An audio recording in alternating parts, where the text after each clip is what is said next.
Swami ji, seasonal रोगों के बाद अगला नंबर आता है बैक्टीरियल इन्फेक्शन का। बैक्टीरियल इन्फेक्शन से कैसे लड़ा जाए? लड़ने के उपाय तो आप बताए ही, लेकिन साथ ही साथ सावधानी क्या क्या बरतनी चाहिए कि बैक्टीरियल इन्फेक्शन हो ही ना? बैक्टीरिया, वायरस, फंगस भरा पड़ा है इससे सारा संसार। हमारे भी पेट में हर समय कम से कम हम 2 किलो बैक्टीरिया, वायरस, फंगस लेकर के बैठे रहते हैं, लेकिन पेट से लेकर के पूरे शरीर में 2 किलो लो। तो इसी करोड़ों, अरबों नहीं खरबों की संख्या में, एक तो पोल्यूशन से बचने के लिए ये यज्ञ का धूम एक बार कर दिया करें सब प्रकार के बैक्टीरिया, वायरस, फंगस को। उसके लिए एक बहुत बड़ा शब्द प्रयोग किया जाता है, उसको बोलते हैं बायोफिल्म। बैक्टीरिया की, वायरस की, फंगस की बायोफिल्म तैयार हो जाती है, उस तक को तोड़ देता है। तो धूप दीप का प्रकाश होना चाहिए घर में, सम्राणी कप से, या अभी एक छोटा भी बना है, एक दिन मैं बताऊंगा। एक बार का एक यज्ञ यंत्र बना रखा है, एक बार का यज्ञ कुंड, और उसमें थोड़ी सामग्री डालें, इससे बैक्टीरिया, वायरस, फंगस से बचें। रोज प्राणायाम करें, रोज गिलो घनवटी इम्यूनो ग्रिट लें।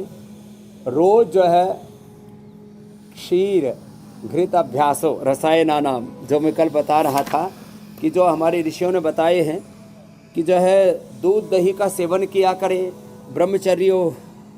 ब्रह्मचर्यम आयुष्य कराणाम, काल भोजनम आरोग्य कराणाम। ऐसे छोटे छोटे नियमों का ध्यान रखें। रोज 2 से 5 मिनट भस्त्रिका, रोज 5 से 10 मिनट कपालभाति, रोज से 5-10 मिनट अनुलोम विलोम, 3 से 5 बार कम से कम सिंहासन।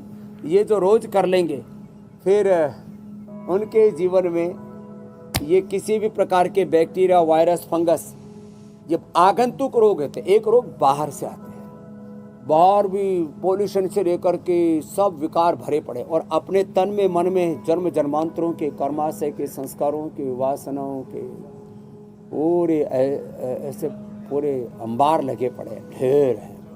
तो भीतर और बाहर दोनों तरफ से अपने आप को शुद्ध करने के लिए प्राणायाम से बेहतर कोई दूसरा उपाय नहीं है मेरी बहन।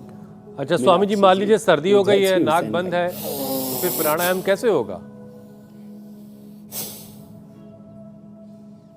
नाक बंद है ना, तो ये दिव्य धारा सूंघ लें, ऐसे रोल ऑन है ये, ऐसे 5 बादाम, 5 काली मिर्च ऐसे चबा लें, नाक खुल जाते हैं। थोड़ी दौड़ लगा लें, नाक खुल जाते हैं। थोड़ा नाक के अंदर अणु तेल, ज्योतिषमती डाल लें, बंद नाक खुल जाता है। ज्योतिषमती से तो ऐसा खखाटा उठता है। ये थोड़ा पॉइंट दबा लें, थोड़ा तेजी से दौड़ने से बंद नाक खुल जाते हैं, तेजी से भस्त्रिका करने से बंद नाक खुल जाते हैं। रात को तेल नस्य करें और सुबह उठ करके जल नीति, सूत्र नीति करें, बंद नाक खुल जाते हैं। अच्छा स्वामी जी, आप 2 प्राणायाम बताते हैं, कफ के कारण से बंद होते हैं। एक सूर्य भेदी और एक चंद्र भेदी। अगर मान लीजिए किसी का दायां ही बंद है, अगर सूर्य स्वर ही बंद है, तो फिर वो क्या करें? तो वो बाएं करवट लेट करके दाएं नाक में कुछ ऐसे नस्य डाल ले, अणु तेल, षडबिंदु तेल, ज्योतिषमती। और ज्योतिषमती थोड़ा बहुत हार्ड है, थोड़ा तीव्र है, और अणु तेल थोड़ा सौम्य है। तो आधा ज्योतिषमती, आधा अणु तेल नाक में ऐसे डाल लें, रुइया लगा करके और ऐसे डाल लें, और बाएं करवट लेट जाएं। थोड़ी देर में अपने आप दाएं नाक खुल जाता है। ये एक नैसर्गिक व्यवस्था है। ऐसे बाएं करवट लेटेंगे, नस्य करके थोड़ा नाक में डाल के ऐसे, और फिर ऐसे बाएं करवट लेट जाए, और ऐसे लेट करके अपने आप ही फिर दाएं नाक को थोड़ा बंद करने की कोशिश करें, अपने आप ही दाएं स्वर चालू हो जाता है। अच्छा स्वामी जी, देखिए फैक्ट चेक का इंतजार हो रहा है। और अगर दोनों स्वर चल रहे हैं, इसका मतलब सब ठीक है ना? हाँ, दोनों स्वर चल रहे हैं तो सूर्य। स्वामी जी, मैं जरा कल के कार्यक्रम के बारे में दर्शकों को बता दूं, फिर आता हूं। आप फिर इस फैक्ट चेक के बारे में दर्शकों को बताएंगे। कल के कार्यक्रम के बारे में पहले दर्शकों को बता देते हैं। हार्ट अटैक से फिर मची दहशत, त्योहारों में दिल पर आई नई आफत। डांडिया गरबा करते रुकी धड़कन, प्रदूषण, सर्दी ने कितनी बढ़ाई टेंशन। 40 मिनट में समझिए पूरा खेल। योग से परफेक्ट कार्डियक हेल्थ रहेगी आपकी। और कहीं रामलीला करते तो कहीं रिक्शा चलाते, आखिर क्यों हो रहा है युवाओं का दिल इतना कमजोर? कल सुबह 7:56 पर स्वामी जी आपको बताएंगे कि दिल को कैसे बनाना है मजबूत। Swami ji, fact check. तो देखो, फैक्ट चेक एक तो ये है कि ये जो स्पाइरोमीटर बताया था ना मैंने, आप 10 बार इसको ऐसे कर लेते हैं, या 10 मोमबत्ती एक बार बुझा के दिखाओ बहन जी, 10 मोमबत्ती, अरे तो मजबूत, इसके तो 3 ही बुझ पाई।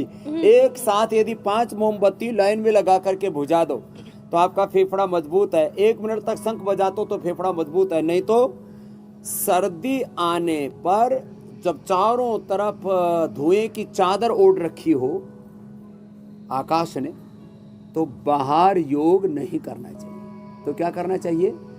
कमरे में, बालकोनी में ये सब पौधे लगा देना और खिड़की के ऊपर पर्दे लगा देना और फिर अंदर बैठ करके योग करना। आजकल तो एयर को प्योरीफाइड करने के भी यंत्र बना दिए लोगों ने, लेकिन बड़े महंगे, सब नहीं ला सकते, इसलिए मैंने नेचुरल तरीका बता दिया। खुले में योग ना करें, बहुत ज़्यादा पोल्यूशन होने पर, थोड़ा पोल्यूशन होने पर खुले में भी योग कर सकते हैं। और रोज़ 1 मिनट शंख बजाएं, और ये शंखनाद है आरोग्य का।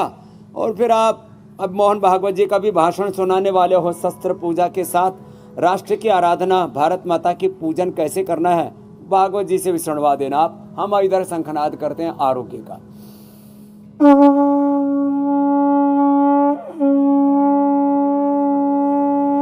बहुत बहुत प्रणाम। बहुत शुक्रिया स्वामी जी, बहुत बहुत शुक्रिया।